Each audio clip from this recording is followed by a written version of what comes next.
tak berkenan, mungkin Allah Ta'ala nak pelihara. Jadi dalam keadaan kita ambil produk tu, kita kena tahu produk tu betul-betul tak produk tu Islami. Sebab dia akan jadi dalam daging kita.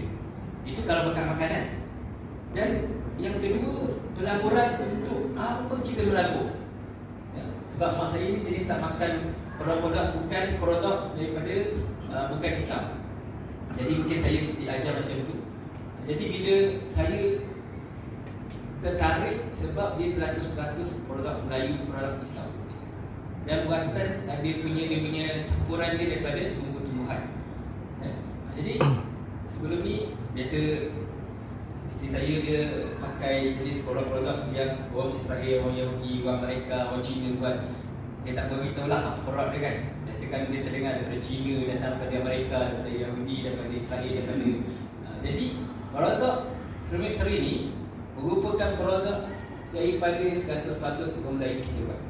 Dan dia punya company dia, manager dia punya pengurusi, dia punya pengarah, memang saya tengok sendiri merupakan orang Melayu kita. Ya? Saya dah masuk event sebelum ni dengan Datin Su, dengan Tuan Izzat. Saya masuk, memang majoriti orang Melayu tak seperti mana saya masuk. Saya masuk SNI tapi saya masuk perniagaan produk Melayu tu yang dekat Kedah tu, Perlis Radit tak HPA. Tapi HPA dia tak lama. Sebab apa? Sebab orang Melayu kita tak masak apa. Orang Melayu kita tak masak apa. Ya? Jadi itu produk makanan. Yang dengar ialah kopi sederhana. Tapi ini produk perubatan yang mana dia punya memberi kesan yang terbaik. Dan saya memang mengajar dekat orang tua-tua, orang mengaji, orang kelas tua setiap hari. Tuan-tuan saya boleh buka dalam Facebook saya ataupun dalam Facebook sekolah di Baitul Musafa. Tengok saya mengajar.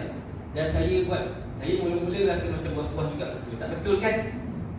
Tapi bila masa saya buat testimoni, Masya Allah, Tabarakallah, saya boleh buat video. Boleh masuk ke video kalau tuan-tuan nak tengok saya. Saya pakcik tu dah bila ada Tesu dia promote kat saya yakin dengan produk tu satu patut Melayu betul berarti. Tapi kita ada persen kepercayaan, tapi bila kita tak tengok betul, kita nak kaji dulu. Walaupun dia buat testimoni kat saya dengan Tuan Izzat, tetapi kita sendiri nak tengok kehasilan apa yang kita buat.